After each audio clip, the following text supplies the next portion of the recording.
Hello everyone, आप सभी का स्वागत है आपके अपने चैनल कॉमर्स स्पॉटलाइट में। मैं आयुषी आज आपके लिए एक बहुत अच्छा और बहुत अलग टॉपिक लेके आई हूँ जिस पे हम बात करेंगे।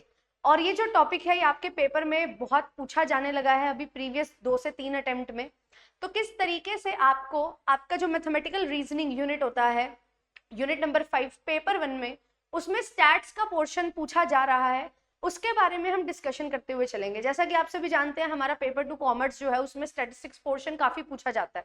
तो जो चीजें हम स्टैट्स की पेपर 2 में पढ़ते हैं वो पेपर 1 में भी पूछे जाने लगी हैं। तो ये जो आपका सेशन होगा ये कॉमर्स, मैनेजमेंट और सभी पेपर 1 जो भी मतलब आपके सभी पेपर 2 हैं उसके लिए हेल्पफुल होने वाला है, क्योंकि पेपर 1 जो है वो सबका कॉमन रहता है। और पेपर 1 में स्टैट्स का किस तरीके से यूज हो रहा है, मतलब आपसे क्वेश्चन पूछे जा रहे हैं स्टैट्स पे बेस्ड, वो हम डिस्कस करते हुए चलेंगे।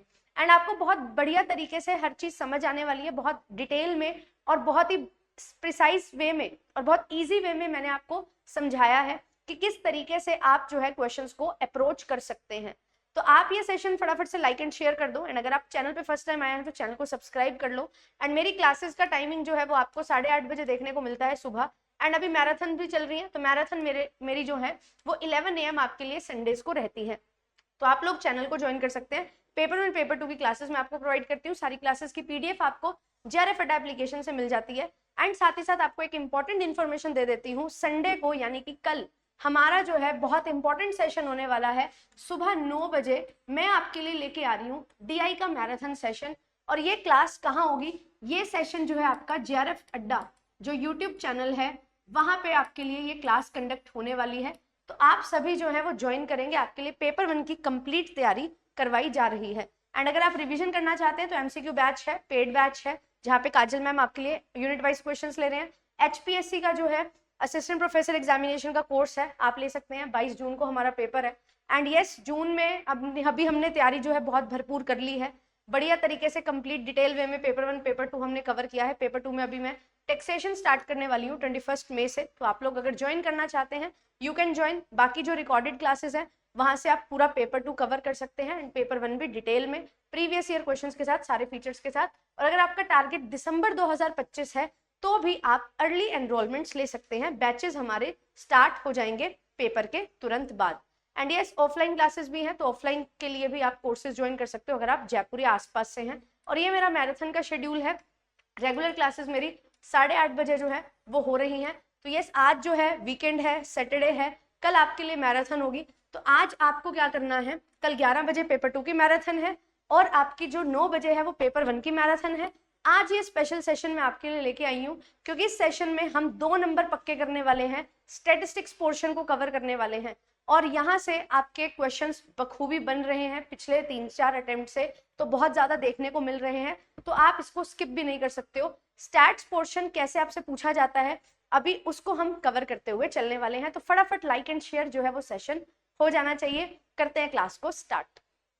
चलिए ज्यादा टाइम ना लगाते हुए फटाफट से लाइक एंड शेयर कर दो वीडियो को एक तो, एंड सबके साथ जो है शेयर हो जानी चाहिए वीडियो, सो दैट सभी बच्चे ये सीख सके। एंड यहाँ से आपके 2 क्वेश्चन, एक क्वेश्चन जरूर आपको पेपर में देखने को मिलेंगे ही। तो मीन और स्टैंडर्ड डेविएशन की बात की जा रही है, बोला जा रहा है 70 ऑब्जर्वेशन है, मीन आपको 47 दिया है, स्टैंडर्ड डेविएशन आपको 9 दिया है। तो अगर हम हर एक ऑब्जर्वेशन में से 3 को माइनस कर दें तो बताइए स्टैंडर्ड डेविएशन क्या होगा। तो यहाँ पे हमें जो है प्रॉपर्टीज समझनी पड़ेंगी। एक प्रॉपर्टी होती है change of origin and scale. Origin and scale का मतलब क्या है कि प्लस माइनस करना होता है ओरिजिन को चेंज करना, मल्टीप्लाई और डिवाइड करने का मतलब होता है स्केल को चेंज करना। तो यहाँ पे किस तरीके से हम चीजों को लेके चलते हैं, तो जो ओरिजिन है इसमें क्या होता है, यहाँ पे प्लस माइनस होता है। तो हमारा जो सेंट्रल टेंडेंसी है यानी कि मीन, मीडियन और मोड है, इस पे जो है स्केल और ओरिजिन दोनों का ही इफेक्ट हमें देखने को मिलता है। तो यहाँ पे क्योंकि -3 हो रहा है तो यस, मीन पे -3 का प्रभाव पड़ जाएगा। एंड मीन हमारा जो है 47 में से 3 माइनस होकर 44 हो जाएगा। पर अब हम बात करते हैं हमारे मेजर्स ऑफ डिस्पर्जन की, जो स्कैटर्डनेस को चेक करते हैं। तो यहाँ पे हमारे पास 4 तरीके के आते हैं, range, quartile deviation, mean deviation और स्टैंडर्ड डेविएशन। एंड ये एब्सोल्यूट टर्म्स हैं, इनके रिलेटिव मेजर्स भी आते हैं जो हम रेशो में कंपेयर करते हैं। कोफिशिएंट ऑफ रेंज, साथ ही साथ हमारे पास आता है coefficient of quartile deviation, then we have coefficient of mean deviation, और हमारे पास कोफिशिएंट ऑफ वेरिएशन निकल के आता है जिसको हम CV के नाम से जानते हैं। ठीक है, यहाँ से बहुत सारे क्वेश्चन आपके बनते हैं। तो यहाँ पे अगर हम बात करें ओरिजिन और स्केल की, तो जो मेजर ऑफ डिस्पर्जन के एब्सोल्यूट मेजर्स हैं, ये प्लस और माइनस से तो कोई इफेक्ट इन पे नहीं होता, पर मल्टीप्लाई और डिवाइड से इफेक्ट होता है। और मल्टीप्लाई और डिवाइड से वही सेम इफेक्ट होगा जो इफेक्ट मल्टीप्लाई और डिवाइड में हो रहा है। कितने से नंबर से मल्टीप्लाई हो रहा है, कितने से डिवाइड हो रहा है, सेम वो स्टैंडर्ड डेविएशन पे भी हो जाएगा। अब यहाँ पे एब्सोल्यूट मेजर पे सभी पे, यहाँ पे क्योंकि प्लस माइनस का कोई इफेक्ट नहीं होता, तो यहाँ पे हमारा कोई इफेक्ट नहीं होगा, कुछ प्लस माइनस नहीं होगा, तो यहाँ पे हमारा स्टैंडर्ड डेविएशन जो है वो नो ही रहेगा। आंसर इसका हो जाएगा ऑप्शन नंबर बी। पर आपको एक चीज और समझ लेनी है कि ये जो रिलेटिव हमारे मेजर्स है, इसमें क्या होता है, यहाँ पे प्लस माइनस का जो है इसका प्रभाव पड़ता है, ठीक है, इसका इफेक्ट पड़ता है, बट हमारे पास जो मल्टीप्लाई और डिवाइड है इसका इफेक्ट नहीं पड़ता है, ठीक है। तो यहाँ पे जो है कोई इफेक्ट यहाँ पे नहीं आएगा, तो ये चीज आपको ध्यान में रखते हुए चलना है। अगर ये मल्टीप्लाई बाय 3 दिया जाता तो मीन भी 3 से मल्टीप्लाई हो जाता एंड स्टैंडर्ड डेविएशन भी 3 से मल्टीप्लाई हो जाता। चलिए आगे बढ़ेंगे नेक्स्ट क्वेश्चन की तरफ। ये क्वेश्चन बोल रहा है कि आपने खर्चा किया है through out the year, and यहाँ पे जो आपका खर्चा हुआ है वो देखना है कि सबसे जो एवरेज खर्चा है उससे कितना सबसे कम खर्चा किस महीने में हुआ है।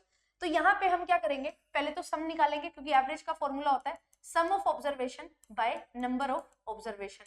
अब यहाँ पे sum of observation by number of observation की अगर हम बात करें तो पहले सम लेना पड़ेगा, आप इसको टोटल करोगे, टोटल करिए, ठीक है, मैं आपको टाइम दे रही हूँ, टोटल करो और टोटल करके बताओ क्या होगा इसका सम। देन अब एक साल में 12 महीने होते हैं, तो एवरेज निकालने के लिए उस टोटल को हम 12 से डिवाइड कर देंगे। अगर मैं इसका टोटल करती हूँ, मेरे पास निकल के आता है 252, और 252 को 12 से डिवाइड किया जाता है तो ये निकल के आता है 21। अब हमें देखना है कि यहाँ पे जो डेविएशन है वो 21 से सबसे कम कहाँ है। तो यहाँ पे अगर मैं देखती हूँ तो 5 का डेविएशन है, यहाँ पे अगर मैं देखती हूँ तो 2 का डेविएशन है, यहाँ पे 3 का है, यहाँ पे भी 2 का है। अब वो प्लस हो माइनस हो वो नहीं देखना, बस डेविएशन देखना है। यहाँ पे जो है 3 का डेविएशन है, यहाँ पे 7 का डेविएशन है, यहाँ पे 5 का डेविएशन है, 19 से 2 का है, यहाँ पे भी 2 का है, ठीक है।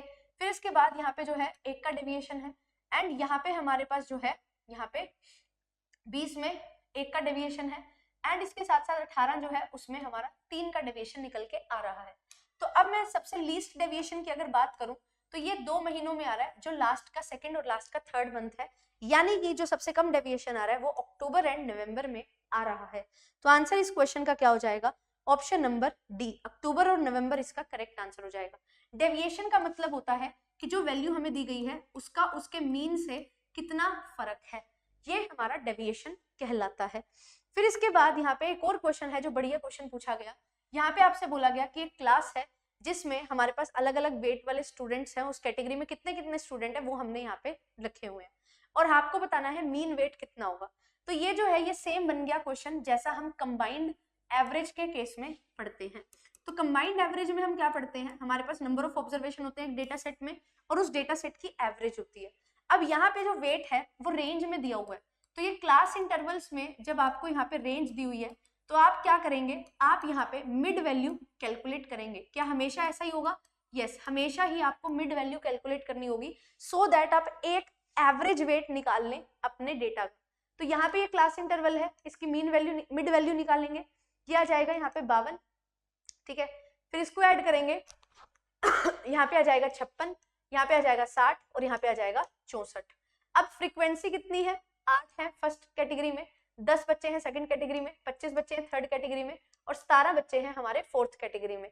आप इसको सॉल्व करेंगे, ये बन जाएगा 560, 25 को करेंगे 150 और एक 0 आ जाएगा।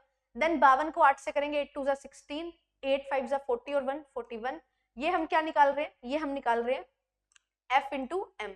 तो यहाँ पे जो फॉर्मूला बनता है वो क्या होता है, sigma F M by sigma F. ये क्या है कि हमने यहाँ पे देखा कि ये हमारे पास क्या है, अलग अलग मीन है, और ये उनकी फ्रीक्वेंसी है यानी कि नंबर ऑफ ऑब्जर्वेशन है। तो आप 52 into 8 plus 56 into 10 plus 16 into 25 plus 64 into 17 कर लो और डिवाइड कर दो इसको यहाँ से, या आप इस तरीके से भी कर सकते हैं।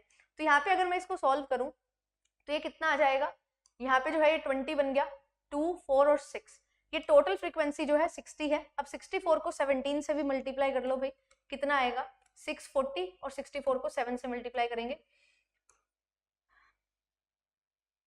44, तो 448 प्लस 640, ये आ जाएगा हमारे पास 1088, ठीक है। तो ये टोटल आएगा, अब इस टोटल को ऐड कर लेंगे।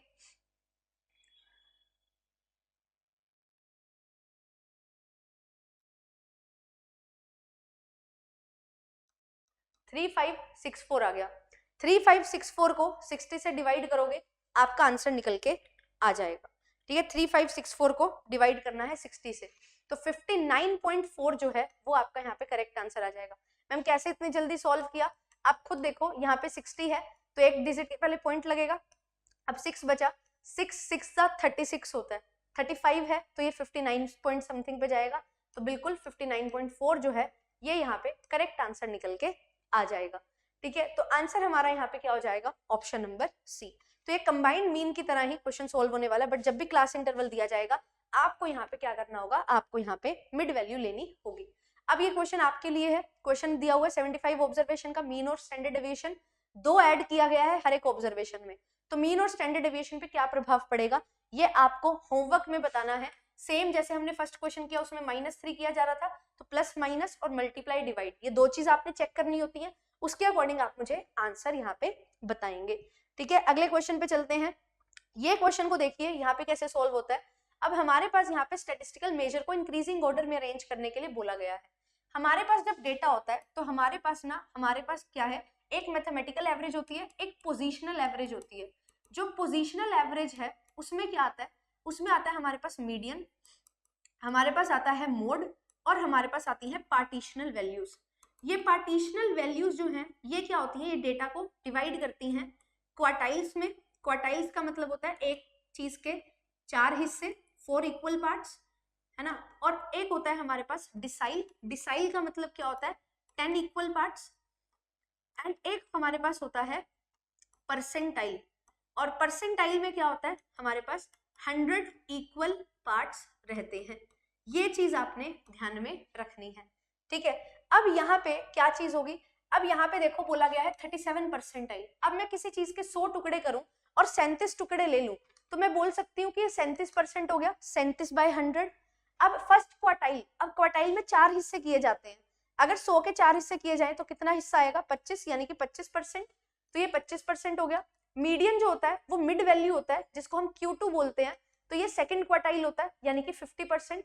और थर्ड डिसाइल का मतलब है कोई चीज के 10 टुकड़े किए, कोई पूरी चीज 100 थी उसके 10 टुकड़े किए, तो एक हिस्से में 10 आया तो 3 हिस्से में कितना आएगा, 30 आ जाएगा, तो यहाँ पे आ जाएगा 30%। अब इसको हमने अरेंज करना है कैसे, इंक्रीजिंग ऑर्डर में। तो सबसे पहले आएगा 25% यानी कि बी, फिर आएगा 30% यानी कि डी, फिर आएगा ए 37% और फिर आएगा 50%। आंसर क्या हो जाएगा इसका, ऑप्शन नंबर बी यहाँ पे हमारा करेक्ट आंसर निकल के आ जाएगा। तो इस तरीके से आप इस क्वेश्चन को सॉल्व कर सकते हैं। अब आगे देखिए, ऐसे ही क्वेश्चन आपको और दिए हुए हैं, ये आप करेंगे सॉल्व, ये आपका होमवर्क है। 6th डिसाइल है यानी कि 10 हिस्से करके 6 से गुना कर दो, फिर मीडियन है यानी कि मिड वैल्यू 50%, थर्ड क्वार्टाइल है तीसरा क्वार्टाइल, क्वार्टाइल में हम एक हिस्से में क्या कर रहे हैं, एक चीज के 4 हिस्से कर रहे हैं और मुझे 3 हिस्से लेने हैं, तो इस तरीके से क्वार्टाइल सॉल्व हो जाएगा। फिर आपके पास 67 परसेंटाइल है, इसको आप यहाँ पे सॉल्व कर देंगे। अगला क्वेश्चन देखिए, ये क्वेश्चन जो है ये क्वेश्चन अच्छा है, यहाँ पे आपसे कोफिशिएंट ऑफ वेरिएशन पूछा जा रहा है। कोफिशिएंट ऑफ वेरिएशन जो है एक रिलेटिव मेजर है, ये स्टैंडर्ड डेविएशन का, तो इसका फॉर्मूला क्या होता है कोफिशिएंट ऑफ वेरिएशन का, जहाँ पे हम स्टैंडर्ड डेविएशन लेते हैं, डिवाइड करते हैं मीन से और मल्टीप्लाई करते हैं 100 से, तो यहाँ पे इन सबकी वैल्यू आपको निकालनी पड़ेगी। स्टैंडर्ड डेविएशन है 2.8, डिवाइड करेंगे आप इसको 14 से, मल्टीप्लाई करेंगे 100 से, आपके पास CV की वैल्यू आ जाएगी। देखिए इसको सॉल्व करेंगे, ये हट जाएगा, ये 0 लग जाएगा, 0 से ये 0 कैंसिल, ये 2 के टेबल पे जाएगा, यहाँ पे आ जाएगा 20। आगे देखिए यहाँ पे है 1.5 एंड देन 9 into 100, आप इसको सॉल्व करेंगे, ये 0 से 0 कैंसिल हो जाएगा, 5 के टेबल पे 3 के टेबल पे 5 पे जाएगा, 3 पे जाएगा, 50/3 अगर आप करते हैं तो यहाँ पे कितना आ जाता है 18.67, है ना हमारे पास यहाँ पे वैल्यू आ जाती है। देन इसके बाद थर्ड है हमारे पास 2.1 डिवाइडेड बाई 12 into 100, इसको आप सॉल्व करेंगे, पॉइंट लगा के 0, 0 से 0 कैंसिल, 4 यहाँ पे 3 के टेबल पे 7 पे जाएगा, ये 4 पे जाएगा, 70 को 4 से डिवाइड करेंगे, आपका आंसर यहाँ पे निकल के आ जाएगा। तो यहाँ पे आप इसी को सॉल्व कर लो, 2.5 है तो 7 2 14, 14 और 7 का आधा 3.5, तो 15 6 17.5 जो है ये आपका आंसर आ जाएगा। देन फोर्थ वाले को अगर देखोगे आप तो 1.2 डिवाइडेड बाय 8 इंटू 100 बनेगा।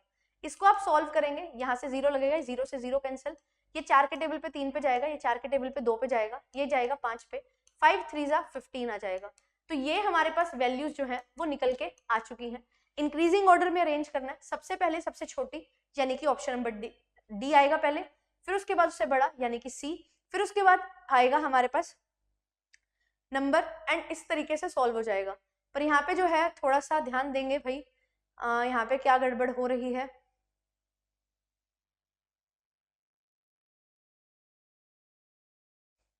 मेरा आंसर आ रहा है डी सी बी ए, और डी सी बी ए तो यहाँ पे ऑप्शन ही नहीं है। वेट अ सेकेंड, यहाँ पे 20% हो जाएगा बिल्कुल, यहाँ पे 1.5 है और 9 है। इसको सॉल्व करेंगे, हमारे पास जो है 2.8 डिवाइडेड बाय 14 इंटू 100 आप करोगे 20% आएगा, इसमें कोई दिक्कत नहीं है। 1.5 है, इसको डिवाइड करना है 9 से, तो ये आ जाएगा 16.6, अरे अरे अरे सॉरी 18 नहीं 16.67 बनता है, 50 है तो 16.67 बनेगा। तो पहले क्या आएगा, पहले आएगा हमारे पास यहाँ पे डी, फिर आएगा बी, फिर आएगा सी और फिर आएगा ए। तो आंसर यहाँ पे ऑप्शन नंबर 3 यहाँ पे बन जाएगा। ठीक है, कैलकुलेशन को जो है थोड़ा सा ध्यान से करिएगा। सेम ऐसा ही क्वेश्चन है यहाँ पे भी, आपको क्या करना है, यहाँ पे भी अब आपको इंक्रीजिंग ऑर्डर में अरेंज करना है, तो वही सेम चीज standard deviation by mean into 100 आप करेंगे, कोफिशिएंट ऑफ वेरिएशन आपका निकल के आ जाएगा और उसको अरेंज कर देंगे। अगेन ये आपका एक होमवर्क क्वेश्चन है, तो आप देख सकते हो बहुत सारी शिफ्ट में ये सारे क्वेश्चंस जो है आपके आए थे। फिर इसके बाद यहाँ पे जो एक और क्वेश्चन आया वो आया कि जो हमारा डिस्ट्रीब्यूशन है ये हमारा प्रोबेबिलिटी डिस्ट्रीब्यूशन है।